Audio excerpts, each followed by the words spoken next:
Semuanya telah berdosa. Dan upah dosa adalah apa? Maut. Saudara dan saya adalah orang-orang terhukum. Nggak bisa dengan perbuatanmu engkau bisa membayar sorga. Kemudian ada yang berkata, bukankah Tuhan mengasihi? Betul. Tuhan bukan cuma mengasihi, tapi Tuhan mengasihi dengan kasih yang besar. Dan ukuran kasih yang besar adalah diri Tuhan itu sendiri. Oleh karena itu, membuktikan bahwa Dia mengasihi dengan kasih yang tak terbatas, dengan kasih yang besar, adalah memberi dirinya sendiri.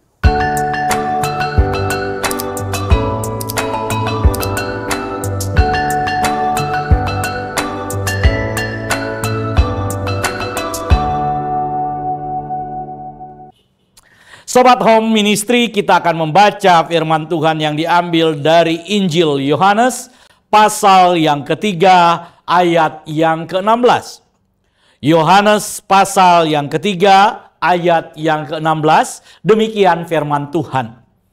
Karena begitu besar kasih Elohim akan dunia ini, sehingga Ia telah mengaruniakan anaknya yang tunggal, supaya setiap orang yang percaya kepadanya tidak binasa, melainkan beroleh hidup yang kekal.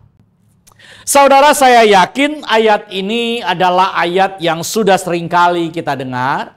Ayat ini adalah ayat yang berkali-kali kita baca. Bahkan ayat ini mungkin sudah menjadi ayat hafalan kita. Ayat ini mungkin saat ini nggak perlu lagi saudara buka. Ketika saya ngomong Yohanes 3 ayat 16, saudara sudah hafal luar kepala. Tapi saya ingin kita kemudian mempelajari ayat ini lebih dalam lagi. Kenapa? Karena ayat ini luar biasa dalamnya. Ayat ini adalah ayat yang ingin mendeskripsikan bagaimana rencana Tuhan itu dieksekusi di dalam nama Tuhan Yesus. Bagaimana rencana Tuhan yang luar biasa besar itu kemudian dikerjakan oleh Yesus Kristus. Oleh karena itu mari kita perhatikan bahwa dasar dari rencana Tuhan, dasar dari apa yang kita bicarakan sebelumnya, minggu-minggu sebelumnya, apa tujuan manusia diciptakan, bagaimana manusia kemudian mengalami pemulihan, bagaimana karya keselamatan itu dikerjakan, bagaimana karya keselamatan itu direncanakan di dalam kekekalan, di dalam kairosnya Tuhan, kemudian diejawantakan atau dilaksanakan di dalam kronosnya kita. Semua itu didasarkan pada satu kata, kasih. Kasih. Tapi yang harus kita pahami di sini bukan kasih dalam standar manusia. Mengapa? Nanti kita akan lihat bagaimana manusia mengasihi. Tapi yang akan kita bicarakan di sini ayatnya begitu jelas dan begitu tegas berkata, karena begitu besar kasih Elohim. Karena begitu besar kasih Bapa akan dunia ini. Karena begitu besar kasih Tuhan akan dunia ini. Jadi saudara, dasar yang kita bicarakan dari karya keselamatan, dari rencana Tuhan yang luar biasa, dari tujuan menciptakan saudara dan saya, dari tujuan Tuhan menciptakan semesta ini, dasarnya itu adalah kasih. Mengapa kasih? Karena sebelum segala sesuatu ini ada, saudara harus memahami, sebelum segala sesuatu ada, yang ada itu cumalah Tuhan. Yang ada itu cumalah Elohim. Yang ada adalah eksistensi keberadaan yang sejati itu, yaitu Tuhan. Saudara, sebelum segala sesuatu ini diciptakan, yang ada cuma diri Tuhan. Di dalam diri Tuhan itu ada pikiran, ada logos. Di dalam diri Tuhan itu ada roh. Karena itu, dalam diri Tuhan itu, dia ada logos atau firman, dia juga ada roh. Nah, Bapa mengasihi firman melalui perantaraan roh. Jadi saudara, di dalam diri Elohim itu sudah ada sirkulasi mengasihi. Oleh karena itu firman Tuhan berkata dalam surat Yohanes, Elohim itu adalah apa? Kasih. Mengapa Elohim itu adalah kasih? Karena sirkulasi kasih itu terjadi dalam diri Elohim sejak kekal, sebelum segala sesuatu itu ada. Sebelum segala sesuatu itu ada, Elohim itu sudah mengasihi firman-Nya itu di dalam dirinya melalui Roh Kudus. Oleh karena itu, kita perlu memahami ketika firman Tuhan berkata, karena begitu besar kasih Elohim. Pertanyaannya, seberapa besar kasih Elohim itu? Kalau Elohim mengasihi dan kasihnya dikatakan besar, seberapa besar kasih Elohim itu? Saudara, kalau saya berkata misalnya, wah, rumah itu besar. Nah, saya berkata besar, itu kan berdasarkan ukuran yang pernah saya lihat. Rumah paling besar yang saya lihat sebesar apa? Oke? Karena saya melihat rumah yang paling besar itu adalah rumah saya misalnya. Maka ketika melihat rumah yang lebih besar dari rumah saya akan berkata, rumah itu besar. Tapi ketika misalnya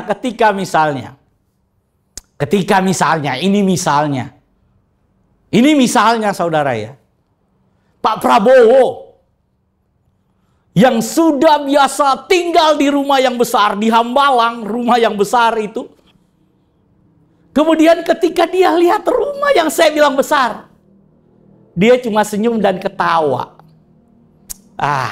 Kalau saya ngasih angka nih rumah ini nggak besar, ini paling 5 atau 11. Dia akan menilai rumah itu kecil. Kenapa? Karena standarnya dia ada yang lebih besar.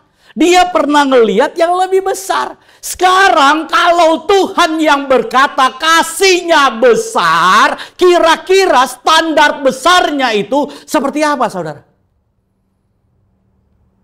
Kalau mungkin saudara ada yang berkata besar, karena standarnya dia sesuai dengan apa yang dia ketahui. Ketika saudara berkata, saya sangat mengasihi, standar saudara mengasihi itu, yang kalau saudara bilang besar itu sebesar apa? Ada batasnya. Kenapa? Karena kita kemudian mengasihi berdasarkan ukuran yang pernah kita terima. Ulang saudara ya. Standar kita mengasihi itu biasanya berdasarkan ukuran yang pernah kita terima. Kalau kita itu nggak pernah menerima kasih dari orang tua kita yang cukup, maka kita akan sulit mengasihi. Kalau kita itu tidak pernah menerima kasih yang besar dari orang-orang sekitar kita, maka kita juga akan sulit memberikan kasih yang besar. Ketika kita mengasihi, misalnya, standar yang kita berikan itu kecil. Tapi karena kita tidak pernah menerima ukuran kasih yang besar, kita akan berkata bahwa kita sudah mengasihi dengan besar, dengan luar biasa. Oleh karena itu saudara, sebagai orang percaya, Tuhan kemudian mengajak kita untuk kemudian menjadikan standar kasih itu bukan berdasarkan apa yang pernah kita rasakan, apa yang pernah kita terima, apa yang pernah kita alami, tapi berdasarkan apa yang Tuhan berikan buat saudara dan saya. Kalau standar kasihnya dari Tuhan, maka itu memang besar.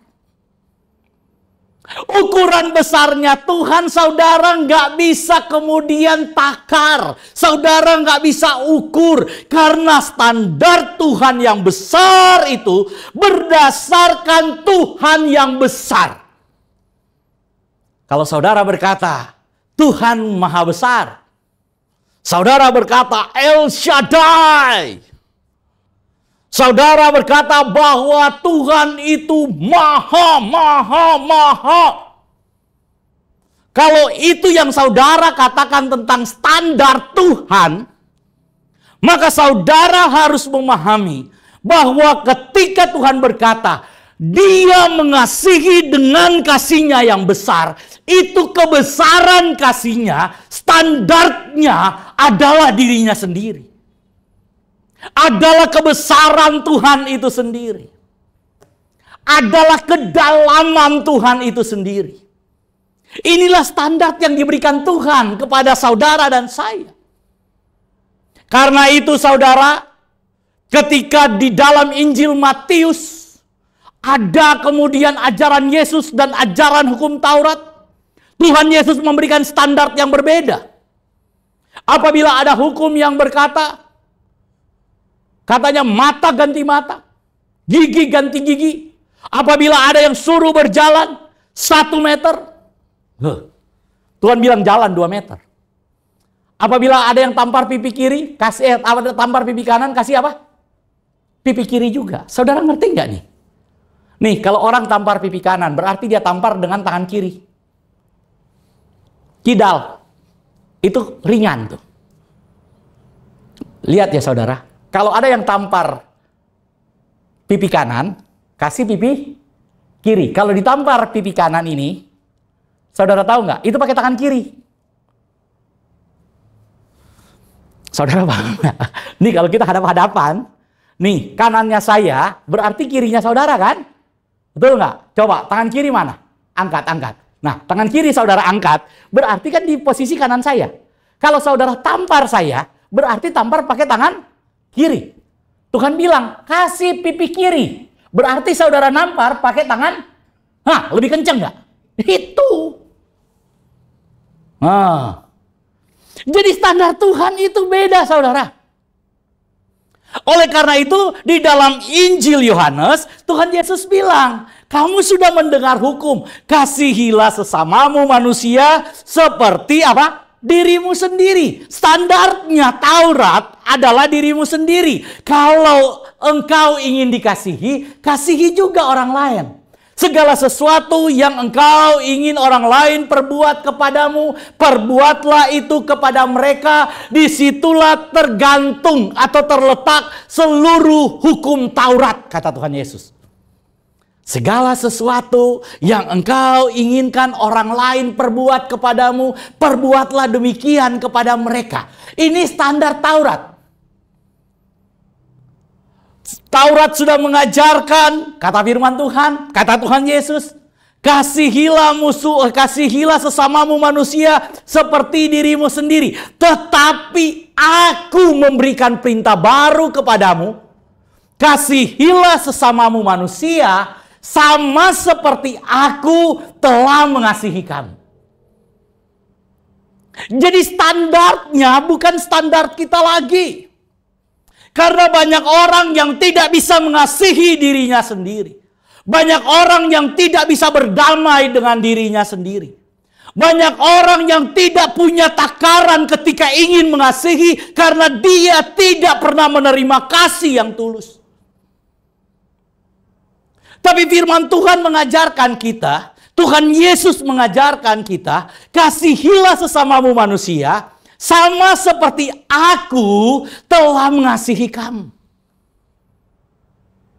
Saudara, Tuhan Yesus mengasihi Petrus dan tetap mengasihi Petrus, walaupun Petrus menyangkali Yesus. Tuhan Yesus tetap mengasihi murid-murid. Walaupun murid-murid lari tunggang langgang ketika Tuhan Yesus ditangkap dan disalibkan.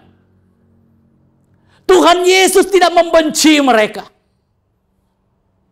Tuhan Yesus tetap mengasihi. Karena itu Tuhan Yesus bilang bahwa standarnya sama seperti aku telah mengasihi kamu, yaitu aku memberikan diriku untukmu. Wah, luar biasa saudara. Luar biasa. Jadi kalau kita bicara kasih yang besar itu adalah kasih dengan ukuran eksistensi, keberadaan dari Tuhan itu sendiri, di mana Tuhan itu besar, maha besar, tidak terjangkau pikiran saudara dan saya, tidak mampu kita ukur. Itulah kasih Tuhan. Jadi kalau firman Tuhan berkata, karena begitu besar kasih Elohim akan dunia ini, maka ukuran besarnya itu adalah kebesaran Tuhan itu. Adalah diri Tuhan itu sendiri. Oleh karena itu selanjutnya, karena ukuran kasih Tuhan yang besar itu adalah diri Tuhan itu sendiri, maka selanjutnya dikatakan sehingga. Nah, perhatikan saudara. Firman Tuhan berkata, karena begitu besar kasih Elohim, ukuran kasih Tuhan yang besar itu adalah apa? Dirinya sendiri. Karena kasih Tuhan yang besar itu standarnya, ukurannya, takarannya adalah diri Tuhan itu sendiri, maka akibat dari kasih Tuhan yang besar itu, sebesar diri Tuhan itu sendiri, ayatnya bilang, sehingga ia Elohim atau Tuhan yang besar itu, yang mengasihi dengan kasih yang besar itu, mengaruniakan anaknya yang tunggal. Wow. Untuk membuktikan bahwa kasih Tuhan itu memang besar, sebesar dirinya sendiri, maka ukurannya adalah dirinya sendiri. Luar biasa firman Tuhan ini, saudara. Saudara, Tuhan bukan berkata begini, karena begitu besar kasih Tuhan akan dunia ini, begitu besarnya sehingga dia mengirimkan malaikat-malaikat yang besar untuk menyelamatkan manusia.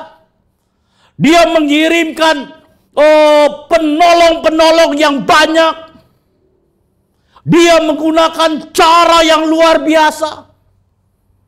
Cara yang dahsyat. Saudara, untuk membuktikan kasih Tuhan yang besar, bisa nggak kemudian Tuhan menyuruh malaikat-malaikat yang besar untuk kemudian menyelamatkan manusia? Bisa. Bisa. Tapi sekali lagi, ukuran kasih yang besar itu nggak terpenuhi. Ukuran kasih yang sebesar diri Tuhan itu tidak terbukti. Karena cuma mengutus utusan.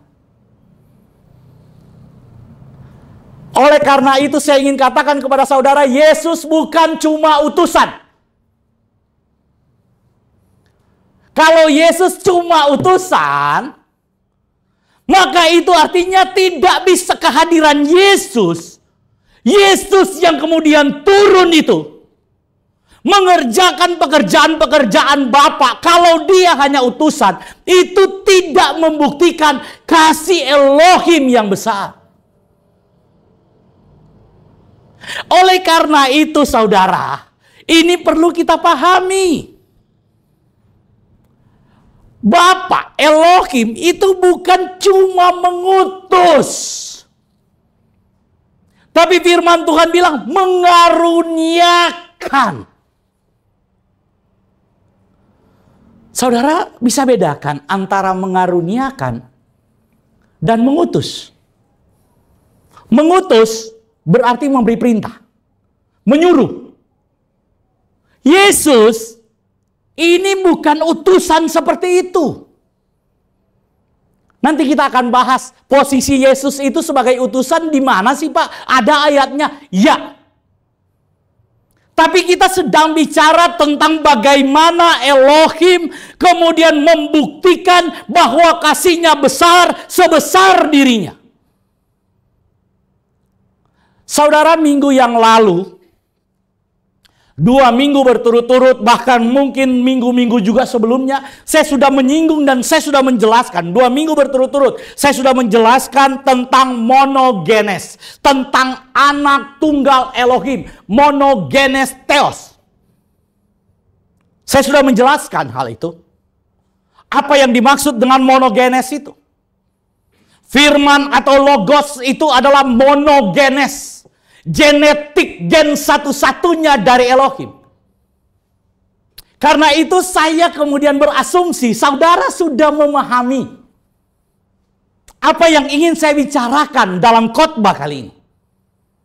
Jadi ketika dikatakan bahwa Elohim mengasihi dunia ini dengan kasih yang besar, dan ukuran kasih yang besar itu adalah diri Elohim itu sendiri, maka saudara tidak bisa tidak Elohim itu membuktikan kasih yang besar sebesar dirinya dengan kemudian memberi dirinya.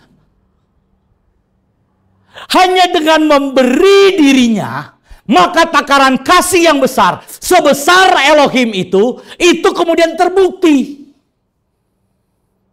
Kalau Elohim cuma mengutus malaikat, maka kebesaran malaikat, cara mengasihi malaikat gak mungkin sebesar cara mengasihi Elohim. Gak mungkin sebesar ekspresi kasih Elohim itu. Gak mungkin sebesar kasih Bapa itu.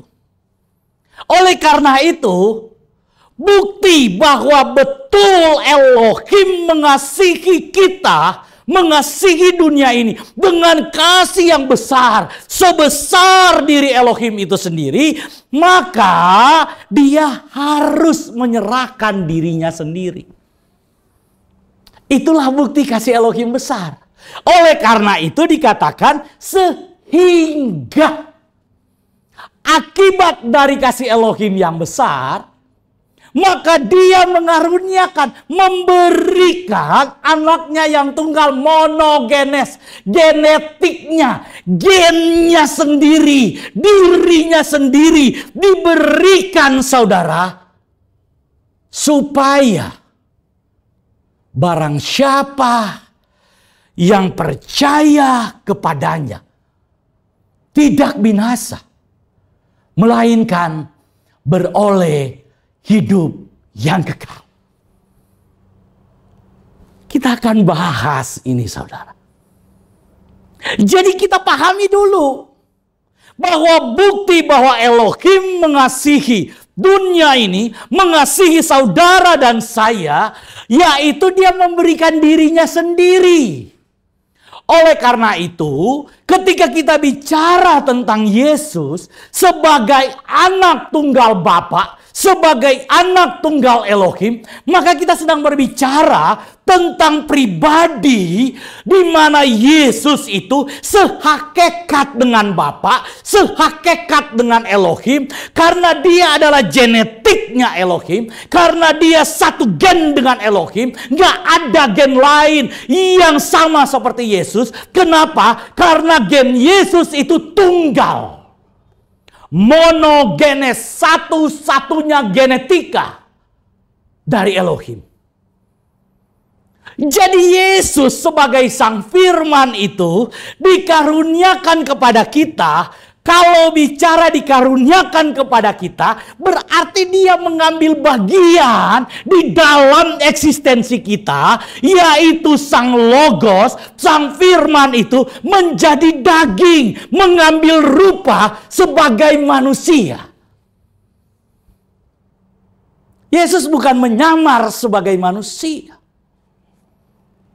tapi firman yang tidak terjangkau itu, firman yang transenden itu, menjadi pribadi yang imanen, bertakhta di dalam daging, Shekinah glory yang mulia itu, yang dinanti-nantikan oleh semua umat itu sekarang bertakhta di dalam daging, mengambil daging sebagai rumahnya, mengambil bagian di dalam daging, merendahkan diri di dalam daging, melepaskan semua atribut keilahian supaya dia bisa berada di dalam daging, supaya saudara dan saya yang dari daging ini terhisap di dalam kekekalannya. Saudara, genetik kita sekali lagi saya sudah katakan dari Adam. Tetapi ketika kita dilahirkan kembali di dalam Yesus, ketika saudara percaya kepada Yesus, Yohanes 1 ayat 12 berkata, barang siapa yang percaya kepadanya diberinya kuasa untuk menjadi anak anaknya. Diberi kuasa menjadi anak. Tapi saudara, yang anak tunggal itu Yesus. Saya nggak usah ulang karena saya sudah bahas ini. Beda antara status kita sebagai anak dan status Yesus sebagai anak jelas beda. Malaikat disebut anak dan Yesus disebut anak jelas beda. Yesus disebut anak dalam kapasitasnya sebagai monogenes. Anak tunggal. Anak tunggal, saudara tahu anak tunggal? Pak, anaknya berapa? Oh, saya cuma punya anak tunggal. Oh, Bapak anak keberapa? Saya anak tunggal. Dek, adek ini berapa bersaudara? Oh, saya anak tunggal. Saudara paham? Saudara paham anak tunggal? Itu anak tunggal. Jadi kalau ada yang dibilang bahwa kita ini anak, Yesus anak, sama kita dengan Yesus.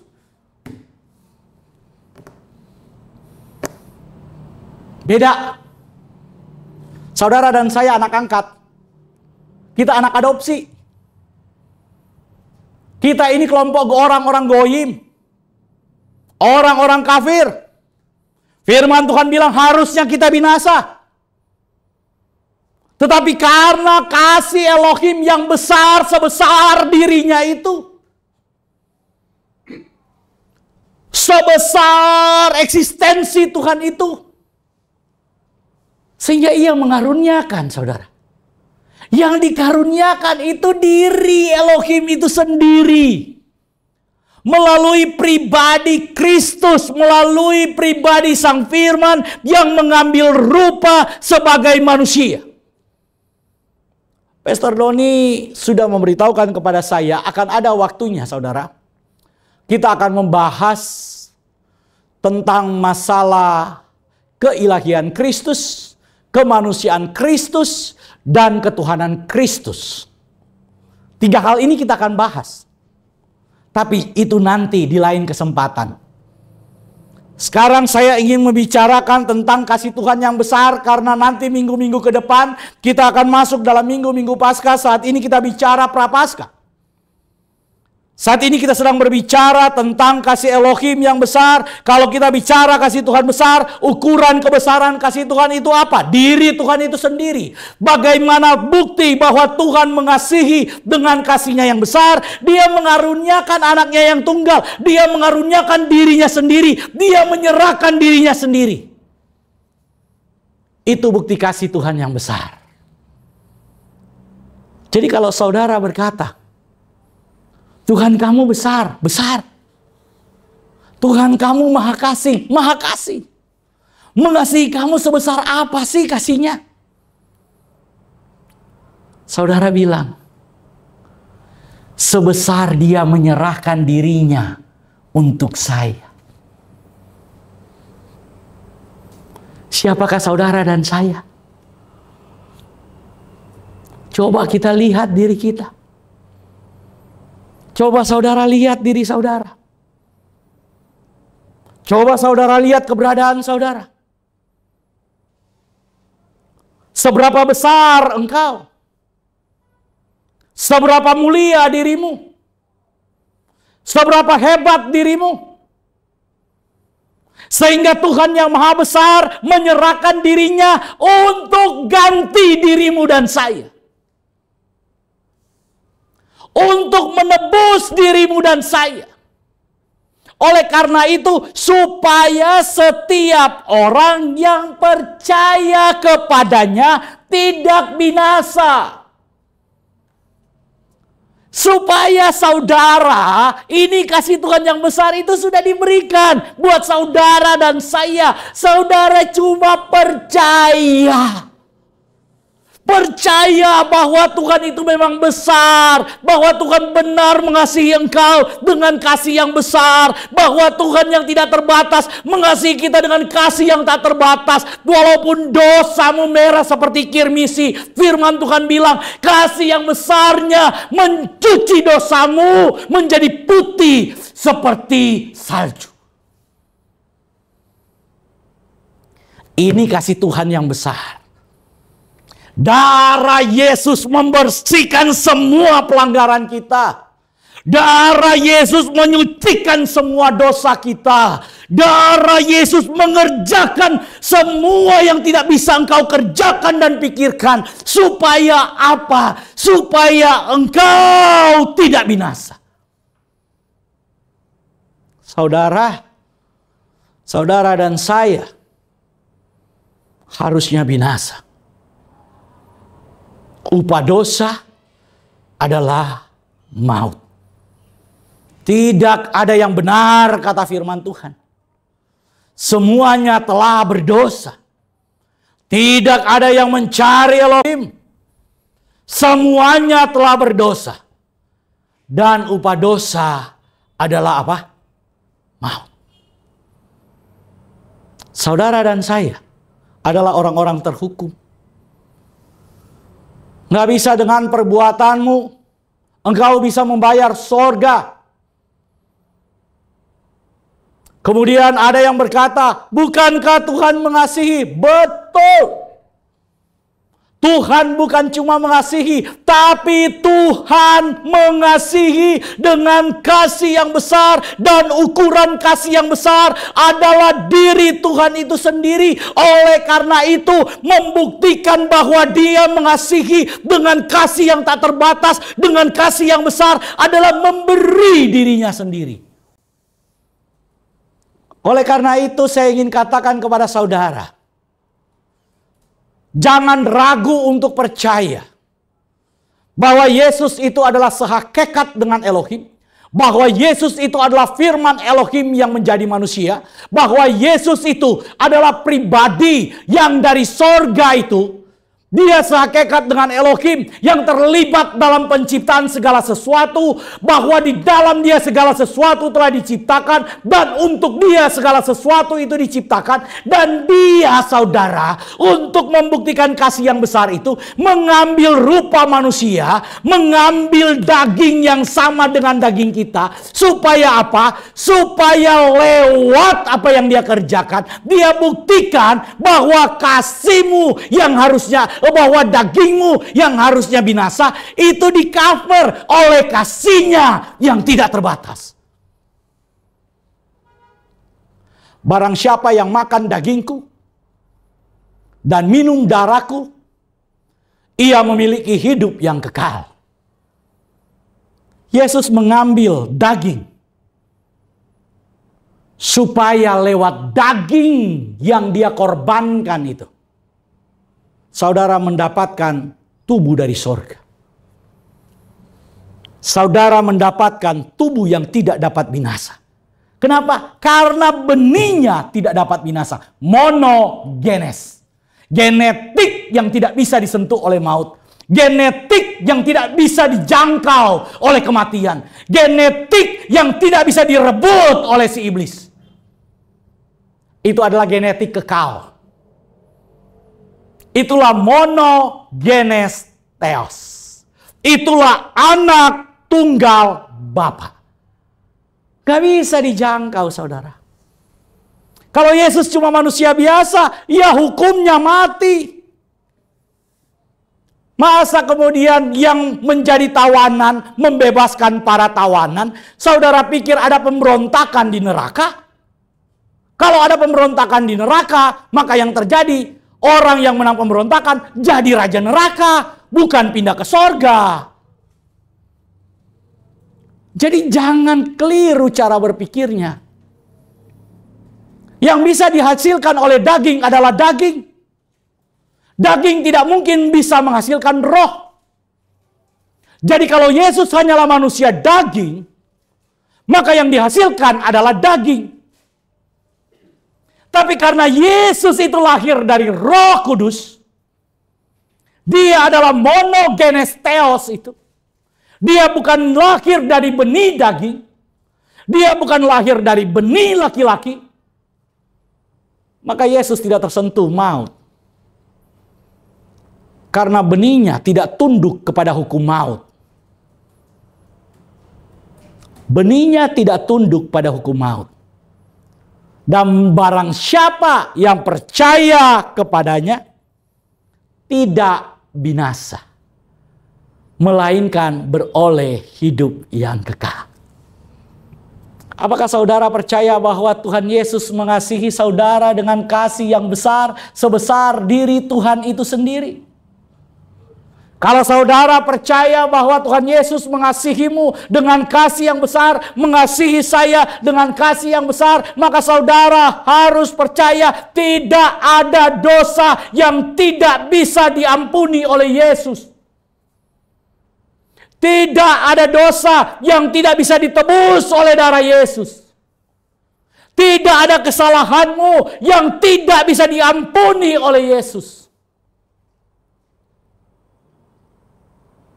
Karena Tuhan, karena Elohim telah menyerahkan dirinya sendiri supaya saudara dan saya memiliki hidup. Tuhan mengganti tubuh mautmu. Tuhan mengganti tubuh maut saya. Dengan apa? Dengan tubuh ilahi. Dengan tubuh sorgawi. Dengan benih ilahi. Inilah kasih Tuhan yang besar. Pada minggu yang akan datang, kita akan bicara tentang wujud kasih Tuhan yang besar yang dikerjakan oleh Yesus Kristus. Melalui kedatangannya ke dunia, dia lahir, mengambil rupa manusia. Dia kemudian hidup sebagai manusia, menanggalkan semua otoritas, menanggalkan semua kekuasaan, menanggalkan semua atributnya. Dia tanggalkan semua itu supaya dia bisa menjadi manusia sama seperti saudara dan saya. Kitab Ibrani bilang, dia sama dengan saudara dan saya, tapi dia tidak berdosa. Yang membedakan saudara dan saya, yang membedakan kita dengan Yesus, Yesus tidak berdosa karena dia tidak lahir dari benih laki-laki. Dia tidak pernah lahir dari nafsu seorang laki-laki. Dia tidak pernah lahir dari nafsu seorang manusia. Tapi dia lahir sebagai manusia karena keinginan Bapaknya. Karena keinginan Elohim. Karena keinginannya sendiri. Dia mengambil rupa manusia. Oleh karena itu saudara,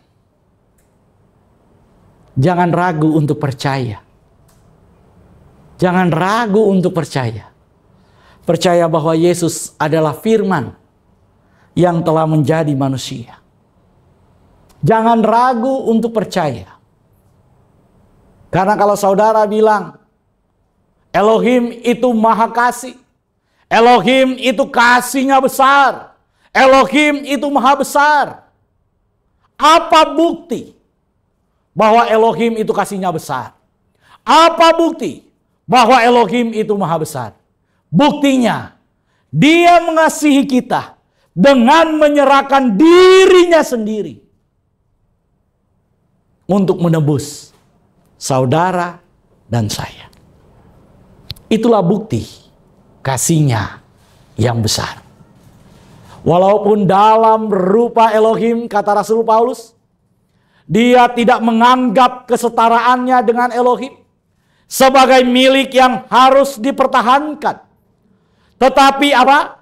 Ia telah merendahkan diri, ia menanggalkan semua atribut ilahi dan menjadi sama seperti saudara dan saya. Bukan cuma menjadi sama seperti saudara dan saya, dia merendahkan diri, bahkan mati di atas kayu salib sebagai orang yang terkutuk, supaya semua yang terkutuk ditebus lewat pengorbanannya.